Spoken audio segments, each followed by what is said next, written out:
Bonjour à tous et bienvenue dans cette nouvelle vidéo de Pirate Bataille de Puissance. Donc cette vidéo va être uniquement et exclusivement premium, on peut dire ça comme ça, sur le côté argent dans le jeu. Je fais cette vidéo parce que j'ai eu beaucoup de membres de mon équipage, enfin voilà, 6, 7, peut-être au moins 8, au moins, qui ont récemment acheté Vanogre. Donc Vanogre qui est actuellement disponible depuis peu gratuitement dans l'île de test. Donc ces personnes en fait ont dû acheter Vanogre 1 à 2 semaines avant que Vanogre devienne premium. Première réaction, hein, concrètement, Vanogre, si on l'achète, bon, bah, ils l'ont pas acheté au niveau avec les primes, on peut dire ça comme ça, hein, grâce à l'activité, comme il y a les événements actuels. Alors c'est pas ça. J'avais pas vu que ça avait changé, mais comme là, par exemple, il y a Shanks en recharge selon les recharges, bah, c'est ce qui est le plus rentable de toute façon pour avoir les cartes premium, c'est de passer sur 300 et 300, donc 2 fois 20 000, ce qui fait quand même 600 euros dans le jeu. Alors, première réaction, bah voilà, Vanogre est gratuit, 600 euros, on a vraiment l'impression de s'être fait blouser. Alors déjà, ce qu'il faut savoir, c'est que lorsqu'on recharge sur le jeu, effectivement, bah, c'est déjà le jeu. Il faut savoir que c'est un jeu qui coûte relativement cher. C'est un investissement, hein, 99 euros pour 6000 pièces d'or, alors que à 10 euros, on peut avoir aussi 6000 pièces d'or grâce à la carte mensuelle. C'est ce qui est le plus rentable. Bah, si vous rechargez uniquement pour ces cartes premium là, la première réaction, quand elle devient gratuite, bah, c'est que voilà, concrètement, on s'est fait blouser. La réelle arnaque, c'est si jamais vous avez dépensé des pièces d'or dans les échanges ou dans les primes à 1 milliard pour obtenir effectivement votre carte.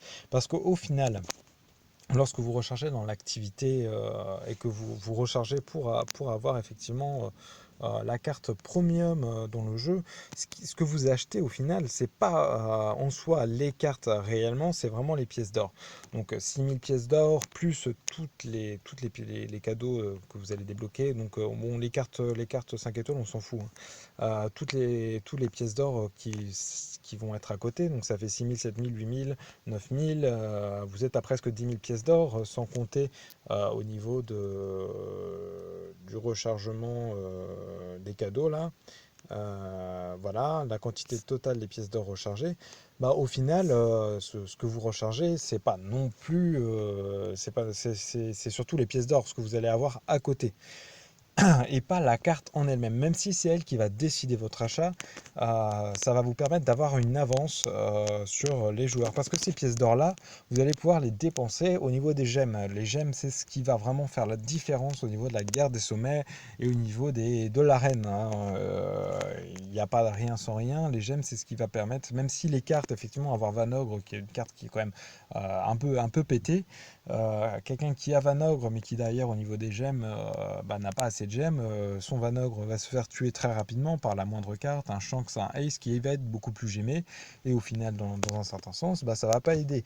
Ou alors, si jamais effectivement on décide de mettre pas mal de gemmes sur Vanogre pour être sûr qu'il tienne, bah, derrière c'est la carte maîtresse, donc soit Shanks, soit Boa, soit Zoro, votre carte qui est là parce que Vanogre ne va pas one shot, hein, concrètement il attaque 3 cartes à moins que l'adversaire soit pas gémé.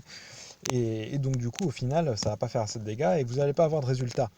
Donc les gemmes, c'est vraiment ce qui est de plus important dans le jeu. Toutes vos pièces d'or doivent passer dans les gemmes. Donc les gemmes, ça passe par les coffres baggy où il y a beaucoup de gemmes dedans, qui est très rentable au niveau des achats et des events, ou alors carrément au niveau des events gemmes, où on a pour 1000 pièces d'or parfois une gemme 5, ou alors aléatoire par contre, ou alors pour 320 pièces d'or, c'est l'équivalent de la boutique VIP, hein, 320 pièces d'or, une gemme 4. Et au final, bah, ce que vous achetez réellement dans cette activité, bah, c'est pas tant que ça la carte en elle-même. Cette carte, vous allez l'avoir. Ce qu'il faut se dire, c'est que la carte que vous allez obtenir, même si c'est elle qui va décider votre achat, ça va vous permettre d'avoir une avance temporaire, d'avoir une carte exclusive temporairement sur le jeu, ce qui va vous permettre d'avoir une petite avance. Mais de toute façon, l'avance réelle, ce sera sur les gemmes, parce que même quelqu'un qui aura acheté Vanogre gratuitement, s'il a acheté bien sûr d'autres cartes, bon, bah, ça c'est autre chose, mais Mais à partir du moment où vous achetez une carte premium, ce que vous achetez, c'est surtout les pièces d'or. Et en plus de ça, en cadeau, du coup, les 2 gemmes 5, les 2 gemmes 6 et les 4 gemmes 4. Donc tout ça, plus les coffres baggy ou ce que vous allez acheter dans les event gems, c'est vraiment ça que vous allez acheter, ce qui va vous permettre de faire la différence en arène. Donc en soi, le fait que votre carte passe gratuite, c'est pas ce qu'il y a de plus dérangeant. Après, effectivement, comme l'a dit un membre de mon équipage, bah oui, bah, j'aurais su, j'aurais acheté une autre carte premium pour le coup. Et ça, effectivement, bon, bah, c'est un peu dommage. Donc, il faut savoir que toutes les cartes sont visées, vont devenir gratuites. Là, actuellement, par exemple, Shanks, vu que ça se fait, non, enfin, vu la politique, vu que Vanogre est arrivé en premier sur le jeu en carte premium, et ça a été le premier à être gratuit. Vanogre, ça a été le deuxième, ça a été le deuxième à être gratuit. On peut penser, supposer en tout cas que Shanks sera la prochaine carte gratuite.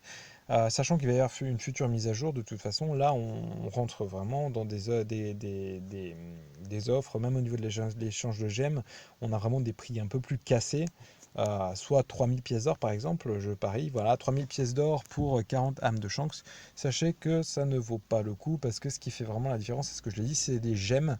Donc que vous achetiez les pièces d'or et les gemmes et que vous ayez en cadeau une carte premium, c'est une chose. Le fait que vous achetiez, que vous dépensiez des pièces d'or par contre pour avoir ces cartes-là, là par contre vous allez prendre du retard déjà au niveau des gemmes et de toute façon ces cartes deviendront gratuites. Donc si effectivement ça va vous permettre temporairement d'avoir une carte premium sur le long terme, sachant qu'elle va passer gratuite, ce n'est pas du tout rentable.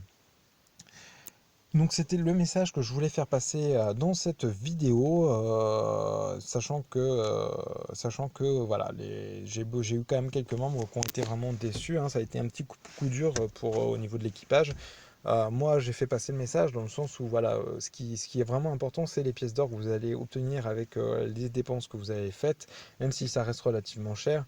C'est surtout les dépenses et les gemmes qui vont vous permettre de vraiment faire la différence au niveau de la guerre des sommets et de tout ce qui va avec, et pas tant ça en fait les cartes premium.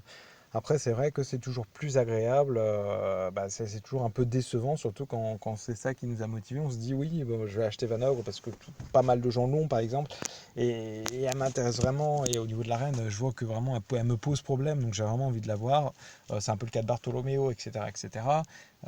Mais il faut savoir que de toute façon, ces cartes vont devenir gratuites, et même si ça peut décevoir, l'importance, c'est pas tant que ça. Voilà, les cartes premium, c'est vraiment les cartes gratuites, et les cartes, je veux dire, les gemmes. Même si effectivement, entre quelqu'un qui a même gemme ex aequo, effectivement, les cartes premium, de toute façon, sont largement meilleures. Et ce qui est normal. Donc voilà, voilà. Je pense que c'était le message que je voulais faire passer dans cette vidéo. Je pense que j'ai pas grand-chose à dire là-dessus. Je passe un petit message surtout pour voilà, au niveau de l'or, si jamais que vous soyez premium ou non premium, pensez vraiment à prioriser les gemmes, au niveau des échanges, etc.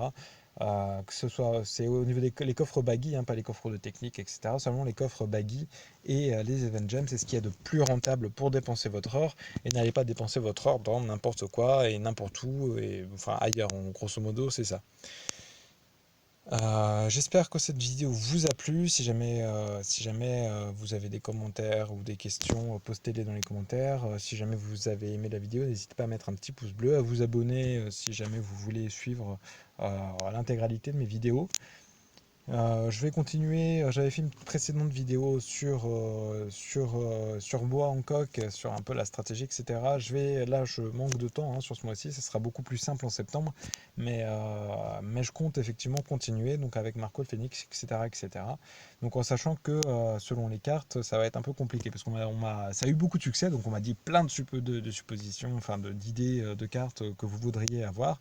Donc autant il y a des cartes que je peux faire des vidéos comme Marco le Phoenix. Même s'il y a mieux dans le jeu, ça reste des cartes qui peuvent être totalement potables au niveau de la stratégie et qui peuvent être éventuellement intéressantes, même si il y a toujours mieux.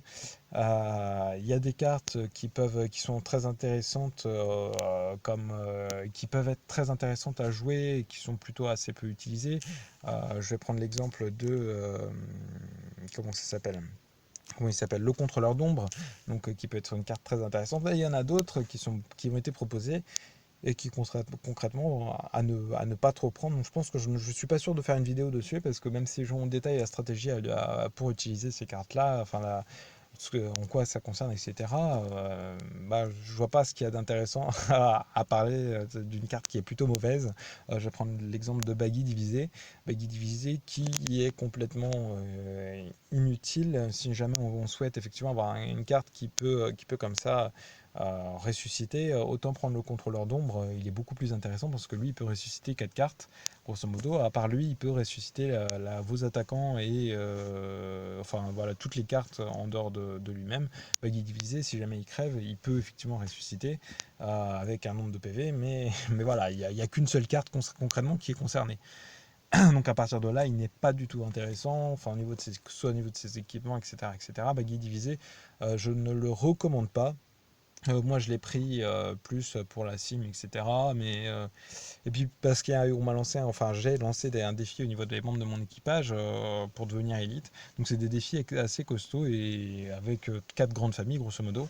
Et moi, en tout cas, dans ma grande famille, je dois monter Baggy plus 3. Donc voilà. Sur ce, je vais vous dire à dans ma prochaine vidéo.